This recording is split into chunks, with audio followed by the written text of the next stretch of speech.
I look at our body like a machine. What you put in is what you get out. Bodybuilding in itself is a very fulfilling project. You have to constantly force yourself to grow out of your comfort zone. That's where the growth occurs, and most people aren't willing to go there. I lived in this really cool community. It was a Hare Krishna temple. I was raised vegetarian. That's why I don't believe in killing other living beings and consuming them for my own personal pleasure. Growing up, I had to have some kind of financial stability. I would have to work 9, 10 hours a day. I just didn't feel complete. Fitness and bodybuilding really filled that void for me. The guys on stage at Mr. Olympia that you might compete with one day, it's a high probability that some of them will be given steroids. Do you do steroids? No, I promote longevity. I've beaten plenty of guys who are taking them and eat meat as well. So it's like a double whammy. So that makes me more proud of it. Time on the clock is ticking. And even if people don't go fully plant-based, even if they do a reduction in protein, it's not only going to make them healthier, but it's also going to have a huge impact on the amount of suffering in the world. It's our duty to kind of leave this place in a better place than what it was when we arrived.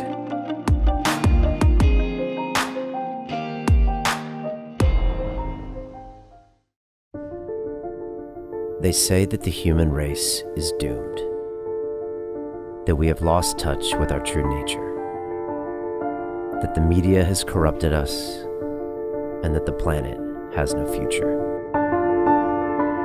I disagree. I believe that humanity is full of hope, and that our salvation lies within each one of us. My name is Brian Rose, and my job is to listen, the oldest method of learning known to man. Each week I seek out individuals that are changing the world, people who are living and thinking in a different way. Their stories will challenge your beliefs, make you question your choices, and perhaps inspire you to change. I never planned on doing any of this, but now I can't stop. Join me on this mission and make humanity something we can all be proud of.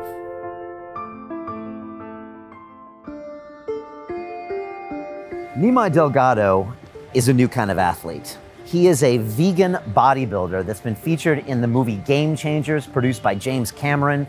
He has never eaten meat his entire life. He grew up in a Hare Krishna family and compound and started enjoying bodybuilding. And later he decided to turn pro. He was featured on Muscle and Fitness. And now he's here to tell you that you don't need meat and you don't need steroids to get this incredible physique. And I really enjoyed my time with NIMAI. He's got a really good sense to him, and he really inspires a lot of people in the vegan community, and he's pushing the limits of what we think the human body is capable, and I know you're going to enjoy my time with him. And inside London Real, we are working in the academy. I'm personally mentoring people how to take passions and turn it into their businesses, how to start their own podcast like I did with London Real and connect with amazing people, how to publicly speak, or how to accelerate your life with incredible habits and movement practices and diets. All this happens inside the academy. You got to check it out. London Real doesn't stop when the conversation ends. You see, that's when we get started. Because everything begins with a thought, and then comes the action. The London Real Academy is our global transformation platform. Here we bring together thousands of students from over 75 countries. Whether you want to build a profitable business from your passion, or learn to speak to inspire, or broadcast yourself with your very own podcast, or accelerate your life to become a high-performance person, we have the online accountability course and personal mentoring program that will make your dream a reality. Join us, and we'll take your life to the next level, together. Our next accelerator course is starting soon.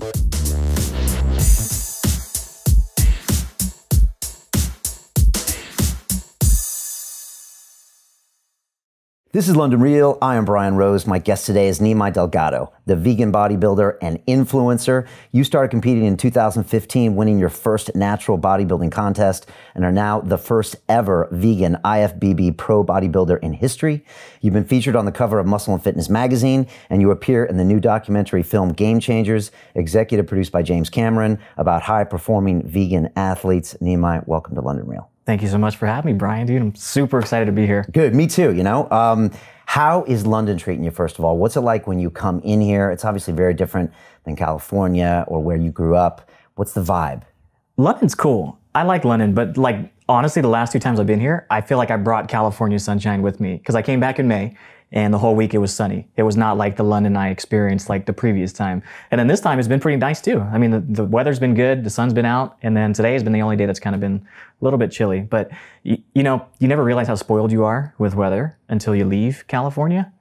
And you realize how like I have not climatized to cold weather at all. I'm so used to 75 and sunny just year round now. Does it get boring or not? No. No. No, not at all. I'm from San Diego and I forgot. Well, oh yeah, I forgot, like. Yeah. But like, I think lately we've had a good year for weather here. London usually gets the bad rap, but we've had a lot of sun. But I guess we have a few bad days too. So how's the vegan community here? London's great. London's great. Every time so the first time I came to London was 2016. And I was a little bit skeptical because that was kind of like one of my first times traveling out of the country, not really knowing what the vegan scene would be like. But since then, I mean, even then it was good. But now, I mean, 2.5 years later, it just exploded. It exploded. Yeah. So I mean, there's no problem finding vegan food, vegan options, even non-vegan restaurants. I mean, you find vegan like takeaways at like these convenience stores, which like that's not really a thing in the US yet. Okay. So it's nice to see how open-minded the community is here and just kind of how normal it is. Yeah, I mean, this is all new to me, and we can talk about my whole journey this year. Yeah. I'm still plant-based. Everybody wants to know. Right.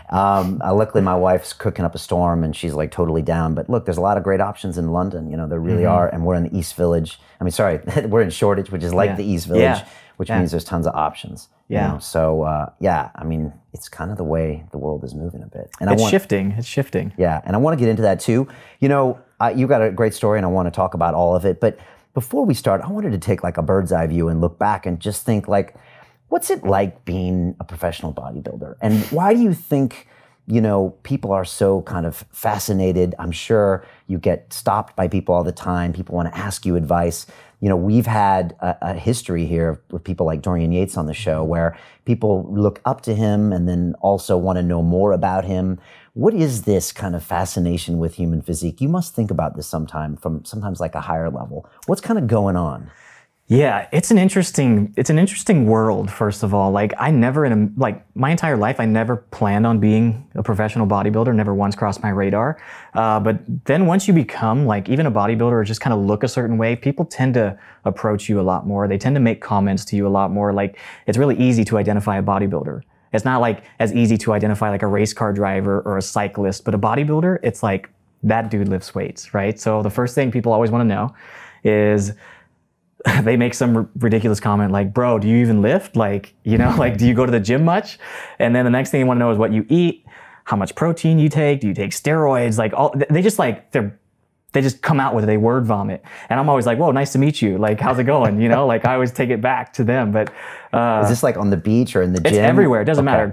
Checking out at grocery stores, I always get comments. You know, I have like unusually large biceps. So you do? So people are always like, bro, look at those pythons, you know, like the security guards at the airport never fails. Like, sir, we're going to have to check those guns. Like, you can't bring them on the airplane with you. And I'm just like, oh. Do you ever get sick of that? Of course. Okay. Of course. It's like, I try not to because I try to put myself in their shoes, you know, and realize that this is the first time they're seeing me. So it could be like a clever comment in their mind, but I've heard it all a million times. So I just try to be respectful and just laugh it off. And that's all you can do is just laugh it off. It's typically guys? It's mainly guys. Okay, right. It's funny, when I started lifting probably back in 04 or something, in my early 30s, and I had a guy that had lifted most of his life at the gym, and we've been training for a year, and he said, you know what, Brian? He's like, we lift weights, and the girls don't care, but it's the guys we want to impress. It's a weird thing, isn't it? It's so true. It's so true. Like they have this, I saw this meme on like Instagram floating around one time, and it was like, what happens when you start lifting weights, or like expectations, and it's like this little stick figure, and it's got like all these girls around it, and then it's like what actually happens, and it's like surrounded by a bunch of dudes, and he's just like, bro, what do you eat? What do you lift? What's your squat? And it just ends up being this macho bravado kind of measuring contest, right? Yeah. And yeah, it's just what happens. Girls don't care. A lot of girls think it's gross. Yeah. Honestly, yeah. Isn't that weird? It is weird. Yeah. It is weird. But you can't do it for the girls. I mean, that doesn't last long. If you do it for the girls, you're in it for the wrong reason, and you won't last as a bodybuilder, that's for sure. Okay. And why are we so fascinated with the human physique? Do you ever think that's a bit odd? You know, I think it's a lot to do with self-improvement, and maybe starts with insecurity. Obviously, everybody wants to look good. Not everybody can control, you know, their face and what it looks like, but you can control what your body looks like. You know, you can control how much muscle you put on, what kind of shape you have. So I think it's just having that control and that ability to change what you look like. It's fascinating. You know, you basically, what you put in is what you get out. So it's interesting, but it's also, like we talked earlier about, it being kind of meditative. So there's a meditative kind of spiritual aspect of it too, to where it can be very fulfilling as well. It doesn't have to be all about like getting on stage and, you know, posing in front of people. It can just be about like another project, like a very fulfilling project, because you know exactly how much work you put in and you see the result, and it's satisfying. Yeah. I remember I read one book when I was lifting, and the guy said, think about someone with a six-pack, or look at the sculptures we see, and it's like, that person has to have a lot of things going for them, right? They have to have mental discipline, like they have to be disciplined in their training, in their eating, and it kind of says something, right, about a certain development in their mind. It's not just something pretty to look at. It's like, to get there, you have to have done certain things, right? Definitely. It's definitely earned. It's not just given. So you do have to have discipline. You have to do a lot of sacrifice. Bodybuilding in itself is a very, very selfish sport. That's why a lot of relationships don't work out if you're a bodybuilder. A lot of bodybuilders are douchebags because they're so self-centered. But the work has to be there. You can't just magically wake up one day, look in a certain way. It takes years and years of training and a lot of hours in the gym, perfecting, fine-tuning, learning. And that's what's fun about bodybuilding too, is when I first started lifting weights, I had no idea what I was doing. But the more I got into it, it was like this whole other world that I was learning about, and learning how your body moves and how to optimize movements and how to maximize what you're doing in the gym. And then you see results, and then you go back and like into the lab and like fine tune your techniques, and you fine tune your diet. And it's just so much room for like knowledge, and learning how your body works is like, you can know it better than anybody else. So once you can have an idea and have control of that, I mean, these are amazing things. Like I'm come from like an engineering background, so I look at our body like a machine. And once you learn how the machine operates, you can learn how to optimize everything, and you can learn how to perfect certain systems to where you maximize your results with minimizing the efforts. You see what I'm saying? Yeah. So it's fun. It's fun. I love it. Yeah, I remember when I first started lifting weights, I was like, oh, I just thought it was like push this from point A to point B. But then I realized there was a whole mindset and a technique, and there was a lot more to it. Yeah. And I'm a mechanical engineer by background too. Oh, awesome. So, yeah, so I knew like, I liked you. I kind of know what you're talking about, and I want to get into that later for sure. You know, Arnold Schwarzenegger once said that it was like a sculpture. He would look in the mirror and he'd say, okay, my delt needs a bit more, this needs a bit more, and he would go back. I mean, do you think of it that way too, or what are your thoughts on that statement from him? There's a lot of truth to that. There's a lot of truth to kind of looking at your body and assessing it, and then seeing what you want to work on, and then going in the gym and working on it. I've never really considered myself to be like, it's weird. I think bodybuilders in general have like this false perception of themselves, of what they see in the mirror versus what other people see. But I just wanted to improve. And like, I really did. You have to fall in love with the process. You can't fall in love with the results, or you'll never get there. You'll get frustrated. You'll give up, because it takes work and it takes a lot of time. So I fell in love with the process, going to the gym, the lifting, actually putting in effort. There's something that's like really satisfying about going in somewhere and just putting in a ton of work and just walking away knowing that you're going to get a return on your investment tomorrow. Right. You know, so that's where I kind of come from it. Not necessarily like wanting to be Arnold. You know, it'd be great to be Mr. Olympia one day, but that's never been my intention. I just genuinely like being active, lifting weights, being like having body awareness with how I, do things, and how operate on a daily basis. So just being more in tune with yourself, essentially, is what it is. Yeah. When you go in for that hour session when you're lifting and you have goals in mind, do you write those things down? Do you plan out exactly what you're going to do? Yeah. Okay. All the time. And the thing is, no one's watching you. So ultimately, you have to be accountable to yourself, right? Mm-hmm. How does that work with you? I've always been goal driven. I think it just comes from my childhood and everything else, but I like following structure. For me, it's always been about structure, like follow this and get this. So for me, it's like, I like writing down things and then checking boxes. That's satisfying to me. It's just checking boxes. So it's like, I'll go into the gym with a plan, I'll research new workouts, I'll research new techniques, and then apply them. Because like it's an evergreen process. You know, you don't just figure it out after a year. You know, you're constantly changing. You're having to force your body to adapt to new training techniques to stimulate, you know, muscle growth that used to work for you. It may not work anymore. You know, as you grow older, you might have to work a little harder, and what you did at 21 isn't going to work at 30 anymore. So you have to kind of constantly force yourself to grow out of your comfort zone, which is something that I like. So I like to challenge myself every time I go in the gym and challenge myself with new workouts and things I've never done. Do you put yourself in the muscle? Are you kind of meditating yourself right into those fibers when you're training? Because, you know, you're trying to get a certain goal from that muscle as opposed to, say, a sprinter or something else. Do you have like some techniques like that? I've heard Arnold talk about that after the fact, but, you know. Yeah, definitely. I think it develops over time. It definitely develops. Like if you don't have any, let's say biceps, if you don't have any biceps, even if you squeeze it, you don't really know what you're squeezing, right? So it's like a synergistic relationship. You have to play with it and really create a lot of body awareness in that particular muscle group. For me, I like touching. Like I actually like physically touching whatever muscle I'm working because I know it's working, and I'll create a little bit more awareness, say bicep curls, in this area. So by touching it, your sensory, you know, your senses are a little bit stronger in that area, so you can focus squeezing in that area and pushing back. So that worked a lot for me when I first started training, and even when I train with buddies, I'll poke them, I'll push them just to create that mind-muscle connection and create those kind of pathways a little bit stronger. Is there room for innovation in bodybuilding? There is and there isn't. Okay. There is, you know, with the evolution of social media, it's becoming more about like clicks, views, likes, and everything else, as opposed to just foundational principles, right? So people get so caught up trying to figure out the new crazy word. I mean, you see it, right? On social media, people are like, they have like 4 bands attached to them, and like they're pulling this way and it's pulling like 3 other machines with them. And it just becomes comical at times because you don't even know what muscles you're working out. But like going back to the basics is really effective, that people tend to overlook because they think because it's not sexy, it's not like Instagrammable, that it doesn't really work. But there's still, I wouldn't say room for like growth in bodybuilding because a lot of the techniques are ancient. I mean, what Arnold was doing in the 70s, not much has really changed in bodybuilding. It's just about, I mean, supplements and everything else have changed, but if they could achieve that way back then without the supplements that we have now, then that says something about the supplement industry, right? But the touching the muscle and stuff, that's kind of new. Yeah, I mean, there's different studies. Obviously, the science and the clinical studies show a lot, but let's face it, those guys didn't have it back then, and they still reached the results that they wanted. So it's not always about like the science proving it. It's more about creating the body awareness and really just putting in the work in the gym. If you put in the work, you'll see results. You know, you can't lie to yourself and go to the gym and then watch the clock for an hour and then go back home and say, yeah, I went to the gym for an hour. It's like, no, you just went and sat on your ass and texted and Facebooked and Instagram for an hour. You didn't actually work out.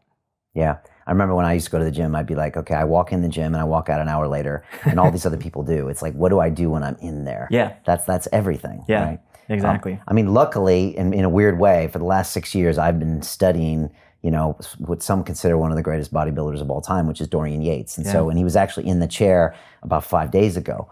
And this subject came up, and he was just like, you know, Brian, it all comes down to hard work. He's like, the last time I checked, there's 3 exercises for chest, and it's this, this, and this. Yeah. And it's like, and I used to train, and it was just these mean, nasty, dirty weights, and I just would go in there and do the work. He said that's what it was about.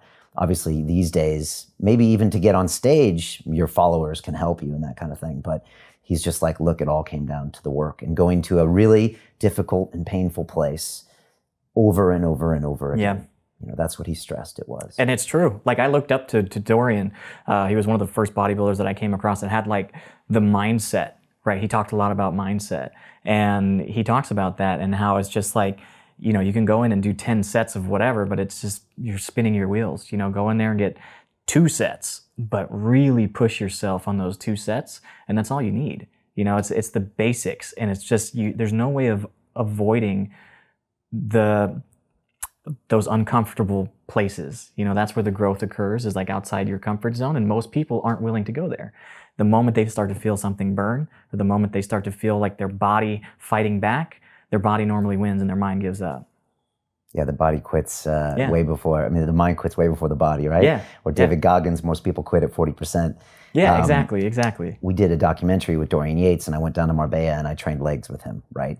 And before we went to train legs, he said, Brian, I'm going to put you on this machine. And he said, I'm going to ask you to do this rep. And it's like I got a gun pointing at your little baby's head, and I want you to do that rep, right? And I just had a baby. So I was like, thanks, Dorian. And so he put me on this leg press machine, and he pushed me to the absolute limit where I normally would have stopped. And then he got 3 more reps out of me, right? Yeah.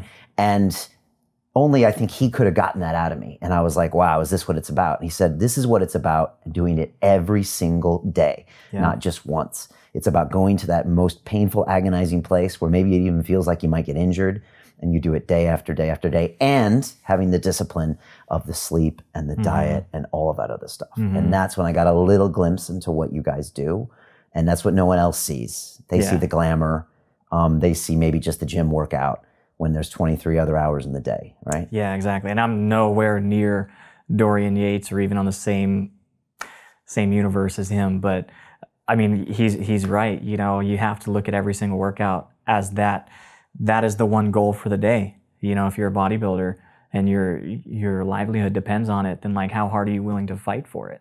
You know, you have to have that gun to the head mentality. And it's like, if I don't do it, then I'm going to lose. You know, I'm not going to be where I want to be. So, and it's tough. It's tough because, you know, like you said, lifting weights, you might be in the gym an hour. If you're somebody like Dorian, maybe you go twice, maybe 2 hours a day total. He even like short workouts. He would go 50 minutes sometimes and just go intense. Yeah, 45 to an hour. But you have so much more time in the day. And what do you do with that? And that's where the real test happens. And it's how you maximize your time outside the gym that really determines, you know, how much you progress. Yeah, he used to talk about that as well with when steroids came up. He'd be like, well, if everyone has access to as much as they want, how come they're not all on stage? He was just like, there's more to it than that. It's about going to these dark places like every single time. Exactly. One other thing I realized about Dorian is that he is a champion because he competes with himself. And I've noticed that about most champions who sit in that chair. Ultimately, they're competing with themselves at the end of the day. Sounds like you're maybe similar in that sense. Yeah, that's actually a really good point, because bodybuilding, it's like you aren't competing against the next guy because you can't control what he does. Like, the only thing you have complete control of is how hard you work and what you do, right? So at the end of the day, even if you go on stage and you get 3rd place, it's not 1st and 2nd place's fault, it's your fault, right? Like, you have to take a look in the mirror and like face the facts that maybe you're not doing everything that you can do. Maybe you're not maximizing your effort in the gym. Maybe you're not maximizing your nutrition. Maybe you're not getting enough sleep, and maybe you're just lying to yourself thinking that you're working hard. But like you said, you know, when you approach that point and you want to give up, and most people do, normally they have way more. That bar is way farther than you think it is. You're just not willing to go there. And that's why bodybuilding is so interesting, because you meet people and you kind of have to be extreme to put yourself in that, or have some kind of obsession or some kind of driving factor that keeps you in that state, in that state of mind and pain, and just like being okay with it, and like reverting back to that reason why are you doing this? Why are you doing this? For this. Okay, let's do it. Do you have to have some darkness and some demons? I wouldn't say so. It can go both ways. I think you can be motivated by fear, or you can be motivated by love. You know, and I've always been motivated by love. So I always try to approach it from a positive perspective. So what do I have to gain from this? You know, bodybuilding for me is not so much about me. You know, the whole reason I started bodybuilding was to give myself a platform to talk about something that I loved. And I knew that if I succeeded in this sport, then it would give me credibility. So I just thought, okay, this is what I got to do. This is what the tools I've been given. I like this. And if I'm good at it, then more people will listen to me, because with what comes along with winning a bodybuilding show, with what comes along with being a professional in anything, you have some clout, you have some credibility. So people are willing to listen to you. Let's face it, if I was just 150 pounds, some skinny guy talking about veganism, I would probably be, I could be doing more harm than good if I was talking about how, you can get muscles and I don't have any muscles, or I'm not like competing on stage with the best in the world. People would probably be like, okay, bro, yeah, whatever. Like, I don't care what you're saying, because that guy looks way better than you and he's not vegan. He does all this other stuff, So it's all about what motivates you. And for me, it's about spreading a message. Yeah, I mean, even Dorian said, you wouldn't be listening to me talk about, energy and spirituality if I hadn't won those contests. That's what kind of gets your attention, so I can push it to the next level. It's interesting how everyone's motivated by something different. Dorian, it was never about his physique. He never felt uncomfortable about his physique. It was never about looking good to women. It was just, for him, it was that mental discipline. He's probably a lot like you, and maybe me too, where it's like, I'm going to see how far I can push this. I'm going to see how disciplined I can be, and I'm going to try to be the best. And if it's not, it's my fault. And I remember him saying when he got his first Mr. Olympia and he had to take over from Lee Haney, he's like, wait a second, if I win this, that means I'm the best in the world. He's like, how can I be the best in the world? I'm some guy from Birmingham. Like, all the best in the world are at Gold's Gym. He's like, but wait a second. I train harder than anyone out there. I know that. And so he had to have this conversation with himself over the course of months. And by the time he got to the contest, he was like, I am the best in the world.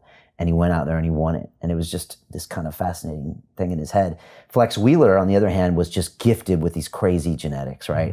And he didn't work as hard as he could have, and he even admitted it, but it was just a path for him to keep him out of trouble. He loved martial arts, but he had another. Your goal now, I believe, is your vegan message, right? And for you, this is a platform to spread that, which is interesting because it brings a whole nother level of motivation for you. This isn't about how NIMAI can get out of Birmingham. It's not about how you can finally feel good about yourself because you were told as a kid you were no good. This is like a different kind of message for you, right? Yeah, I mean, growing up, I was always athletic. I mean, I was always pretty short growing up. So I was never like somebody to look at and be like, wow, I look like that guy. I was like kind of chubby, just like a regular kid, no real like crazy athletic ability, but I was still like relatively athletic. But I came from, like, when I started bodybuilding, I was in a good position. I was in a very good position in life. I had just graduated college and had a really good salary. I started off with one of the best paying industries, the oil industry, so there was nothing for me to really worry about. But once, I just didn't feel complete, and fitness and bodybuilding really filled that void for me, because it was that place where I would go to get that meditative state. And once I started realizing that how much satisfaction it was giving me, just not from necessarily looking better. I mean, yeah, it's great to look good and to feel good, but to work on something, see the results, and then see, what, just by looking a certain way, you can inspire somebody. And once you talk to them, you can kind of guide them to feel better, look better, become healthier. And then once I went vegan and I realized how much of an impact that made on my fitness and my overall view on life, I really wanted to share this message with people just so they could live the way I was living and experience the same type of happiness, experience the same type of mental clarity, and just, I mean, there's just so much to gain from it that I want to share with the world. Whether you want to or not, it's okay. Like, that's my whole thing, is like, that's a personal decision, but the way I always look at things, if there's a better way to do something, then why not try it, And if it benefits more than yourself, then it should be looked at a little closer. Let's talk about the veganism, and then I want to talk about your growing up as well, because you have a crazy story. I mean, you look like the boy next door in Orange, Orange County, but you're not. You're the only vegan IFBB bodybuilder right now. No one else is doing that. No, I actually think there might be 2 other guys now. Okay, all right. Yeah. But at the time, you were the first. Yep. And I did a little lifting when I was in my 30s, and again, I was told to eat so many grams of protein per kilo of body mass. I was shoving all this way down my mouth and all of this animal protein, and it was just the thing to do, and no one knew why we were doing it. I mean, now I would never do that again. Not even because of the animals involved. It was just always not even a well-researched thing to do. So talk to me about the questions you get asked about being a vegan bodybuilder and the truth and what you found to be true and not true and the perceptions that we have. Yeah, you know, when I first started, I was a lot like similar to you, you know, but I came from a vegetarian, right? So I was vegetarian and then I went vegan, but... You've been vegetarian your whole life. Yeah. Yeah, so I was born and raised vegetarian, but when I kind of discovered veganism, it was like this veil had been lifted from my eyes, and I kind of started like I like to do research and I like to figure out how things work. And the more I started researching nutrition, especially, what I was seeing being marketed and being portrayed on things like, you know, bodybuilding.com, that was like my resource to go to. Most people nowadays it is. There was a lot of like conflicts there. There's a lot of like counter, you know, intuitive principles. Like what? And especially protein. Protein's a huge one, right? Protein is so overemphasized nowadays that it's like considered the only thing you need, right? It's like if you put protein on a label, it's automatically considered healthy, right? It doesn't matter how much you need, just try to get as much of it as you can. And if you get as much of it as you can, you're going to grow up and you're going to get big muscles, you're going to be really strong, right? And it's not the case. Your stomach's going to hurt and you're going to have a lot of gas. That's what really happens, right? Yeah. So, right, yeah. So that's a big one. And I realized that there's like a very limiting point, like there's an upper limit there that you just don't use anymore. So anytime you go beyond that, you're just kind of shooting yourself in the foot and spinning your wheels. Which will hurt you when every moment counts, every calorie counts, everything counts. Of course, right? Of course. If you could shift those calories from protein over to, let's say, carbohydrates or fat, which is like, you know, our primary energy sources, then, you know, you can push yourself harder, you can recover a little bit better, you know, if you're already maximizing what you need from protein. So protein was a big one that opened my eyes a little bit. The next big one was the fact that I thought at that time that I needed and I had to rely on like the dairy products. Dairy was a big one for me as a vegetarian because I already wasn't eating meat. So there was no chicken, there was no beef, there was no eggs, there was no fish. A lot of these things that are staples in bodybuilding diet, I wasn't eating those already. So I had to go for the vegetarian options, which were like whey protein shakes, Greek yogurt, cottage cheese, all of these vegetarian items. But what I found was like I overdid it with those because I was still in that kind of bro mentality where I was like, okay, I need to get 40 to 50% of my calories from protein.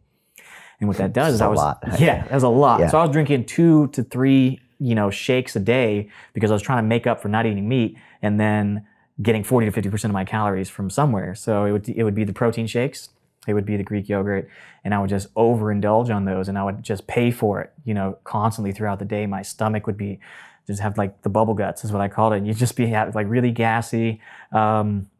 I noticed that I would be sore for like a long time too, even when I was drinking those recovery shakes, right?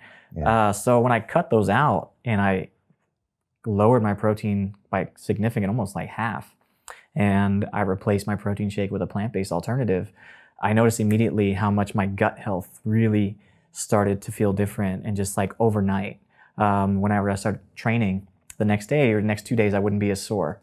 And then over time, I would introduce more greens and I would just play around with it because at first I was so scared to deviate from my diet, my vegetarian diet, that I was like, oh no, if I can't let go of my protein because I'll lose my size. What happened was actually the opposite. I started to gain muscle quicker than what I was on a vegetarian diet. Okay. Now I can feel all the comments come in as we speak. No, there's no way. Yeah. That's it. So how do you explain that? Is it the protein myth? You know, how could that have just reversed that quickly?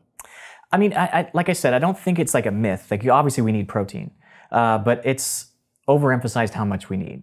So typically a question that I get asked is, but where do you get your protein from? The moment they hear I'm vegan or they see online that I'm vegan, they're like, yeah, but where does this guy get his protein from, right? The misconception is that plants and plant-based sources don't have protein or they don't have complete proteins. It's another big one. But the reality is they do. You just have to find the right sources. You know, obviously, if it's a completely new lifestyle, you might not be aware of it. But once you start looking into the research and looking into just the nutritional labels and everything, there's quite a bit of protein in plants, but it's not just protein like it is with animal products. Like animal products is primarily just protein. Right. You don't get anything else with it. But with the plant-based sources, you get so much other benefits from it. You get your minerals, you get your vitamins, you know, you get your micronutrients, you get things that help you recover and help your body thrive in more than just building muscle. you know? So it helps enhance all of your bodily systems. And that's where the real benefit is, because it's like putting super fuel into this machine, when before you were putting in, you know, 87 octane, you just went from 87 to like 91, like immediately, then you went to jet fuel, you know? So it's like, you just operate at a much higher level. So that's why it always confuses me when I talk to like other elite athletes that are obviously looking for any kind of competitive edge, and they're not willing to try. They think it's extreme. You know, they'll go through all these measures. They'll do ice baths. They'll do cryotherapy. They'll do whatever, you know, supplements they can get their hands on. But that's not extreme. But then just, you know, stop eating this and eat a little bit more of this. Well, bro, that's extreme. Like, I'm not willing to do that. Why is that? Is it because culturally we've been pounded in our heads so long? And yeah. I mean, look, you know, so. we're both good friends with John Joseph. His book, Meat is for Pussies. I mean, in one of the earlier chapters, he talks about this whole manly meat connection, you know, that's just, it's in our subconscious in a way, right? Yeah, I mean, we've been conditioned to see things that way. You know, even cartoons growing up, they would show, you know, men in the Flintstones eating like these huge, like dinosaur-sized pieces of animal flesh. And then you grow up and you see the commercials. I mean, you see Arby's commercials. You see people saying like, oh, Arby's, we have the meat. You know, it's like you see these guys with these big burgers, and it's just like, it's very visual, you know. Even as a child, you can still understand the message, even without understanding the words. You can understand that like this big, strong guy is holding this meat, and that's what's making him big and strong. So it's like we've been conditioned. You never see, you know, veggie burger commercials out there with some big buff guy chowing down on veggie burgers or eating salads or eating like Buddha bowls and saying like, you know, this is what gets you big and strong. It's just not the culture. So normally what I find is the hardest part is the social aspect, right, for people to really adopt the lifestyle. And these elite athletes that you say, hey, why don't you try, you know, getting your protein sources from vegetables, maybe try going vegan for a few weeks. When you say that to them, what do they say to you? Well, I think I have a little bit of a better response from them, because it's coming from somebody like me who's like, normally their concern is that they wouldn't be able to perform. You know, especially if you're an elite athlete, like your whole livelihood depends on your performance. Yeah. So anything that would take away from your performance is taken away from a paycheck, is taken away from other opportunities. So they're very hesitant. So most of the time they want to get healthier, they want to build more muscle. So if they hear it coming from me, you know, somebody who's never eaten meat, somebody who's been vegan the last 4 years, and I'm convincing them, saying like, look, you can do it, trust me, like you don't have anything to worry about. I think they need that reassurance to really give it a go. And that's why we need more people talking about it, especially, you know, in the fitness community and these other elite endurance sports, showing that like big guys like NFL players, you know, you have Derek Morgan on the Tennessee Titans, like half of their defensive line is plant-based now, and those are 6'5", 350-pound dudes, you know. So if they can do it and they can push around other 6'5", 350-pound dudes, then, you know, what more convincing do you need? So it's mainly about the messenger, I feel. You know, it's why I tend to promote it from a health perspective and from a performance enhancing perspective, because people are a lot more willing to listen in that regards rather than ethics or, you know, animal rights and everything like that. So they're a lot more receptive to it. Yeah. And look, if we had this conversation a year ago, I might have not have listened as closely, but you know, I've had this whole adventure this year because of what I do. This guy named John Joseph was sitting in that chair about a year ago, rolled up, never met John before in my life, you know, crazy CV, as we would say, you know, lead singer of the hardcore punk band, the Cro-Mags, Hare Krishna monk for 37 years, you know, well, vegan for 37 years, Hare Krishna monk, former crackhead, you name it, John's done it, 10 Ironman finishes, like 9 full Ironman. And he sits down in that chair, and I end up going on this crazy adventure with him this year. And in February, I was in New York City, and he challenged me to do a half Ironman with him. And I was like, okay, maybe. And then he said, if we're doing it, we're doing it on a 100% plant-based diet. Now, I had played around with Meatless Mondays in the past, and I had talked to a lot of great people like James Aspey and Timothy Sheaf and some great people that had talked about this whole concept, but I'd never done it. I'd never actually put up or shut up. And John said, Brian, you're going to recover faster on a plant-based diet. And I did not believe him. I really didn't. But I accepted his challenge, and I went all in, and I went, you know, full vegan, not vegetarian. Everything was off the table, all of, you know, the dairy products and everything. And you know, I trained hard 13 times a week. I put in 3 months of training, and I never got a single injury. And I was running a lot and swimming a lot and cycling a lot and like nothing. So I became a big believer in this, you know, and not to mention all the phlegm went away, and like, all that other stuff went away. And sure, I had to get some B12 injections and some other stuff, and I had to eat more and a lot of the things that you don't know. And I had to resist the temptations, but now I'm 9 months in and I feel great. I've gotten some muscle back since the damn Ironman. So I'm back up to 77 kilos. I went down to 73. And like now I don't associate meat with muscle gain or performance because I've been there and done that. And I know there's not a correlation in my mind, but I had to really go all in to figure it out. And sometimes it takes somebody like John that just tells it how it is. Yeah, and that's the thing. John was a great messenger for me. I love his book, Meat is for Pussies. I know that title offends some people, and I know he's like, Brian, I didn't even want to call it that. The publisher wanted that, and I know we got some bad press from women, even though mostly I think it's women that buy the book for their men. Yeah. But I needed John as the messenger. I needed a guy that was hard talking, New York guy that was like, look, I've been there, done that, and I'm telling you, this is just, this is a con. And I'm going to give it to you straight in my language. And for me, it was great coming from a guy like John who was real and he had been there and done that. And so, like you said, sometimes it takes different messengers, right? It's all about the messenger. I think it's even if you had the facts and you had somebody else telling you the facts, I mean, the messenger will determine whether or not you accept the information, right? Period. So, yeah, exactly. So let's face it, if Kobe Bryant or LeBron came out tomorrow and said, hey, I'm vegan now. Can you imagine how many like basketball players and young kids would be like, I want to be like Kobe, or LeBron. I want to go vegan. I want to try it. Like, Mom, let's incorporate more vegan meals and dinners into our daily routine. It's all about the messenger, So each messenger speaks to the respective audience. For me, it's bodybuilders. It's the fitness industry because the fitness industry is the largest overconsumer of protein, especially animal proteins. That's why I talk about guys that eat 2 to 3 times as much protein than what they need. So even if they don't go full vegan, even if they don't go fully plant-based, even if they do a reduction in protein, it's not only going to make them healthier, but it's also going to have a huge environmental impact. It's going to have a huge impact on the amount of suffering in the world. So there's a lot of benefits just by reducing it. I'm not like a binary kind of guy where it's just like either you're in or you're out. There's transitions. You're asking people to change their lifestyle, something they've been doing habitually for the last 20, 30, however many years. So you can't expect somebody to see things the way you do overnight and expect them to adopt it. That's why I'm all about progressive, slow transitions. I find it to be the most effective. I find to encourage people instead of discourage them by, criticizing them if they slip up. Encouragement's always best. Positive. It's always best to come from a positive place as opposed to a negative place, and showing people, sometimes it speaks to people when they see animal slaughter videos. I'm vegan. I don't even like seeing that stuff. And I know what happens in those facilities. So I'd rather talk about the benefits. I'd talk about the positive side. Naturally, people become more empathetic and compassionate after they realize that they don't need the stuff anymore. So I think that evolution happens over time, because I've seen some pretty devout meat eaters and bodybuilders especially go from one end of the spectrum to the other just by changing their habits, because our habits and our thoughts are very strongly connected.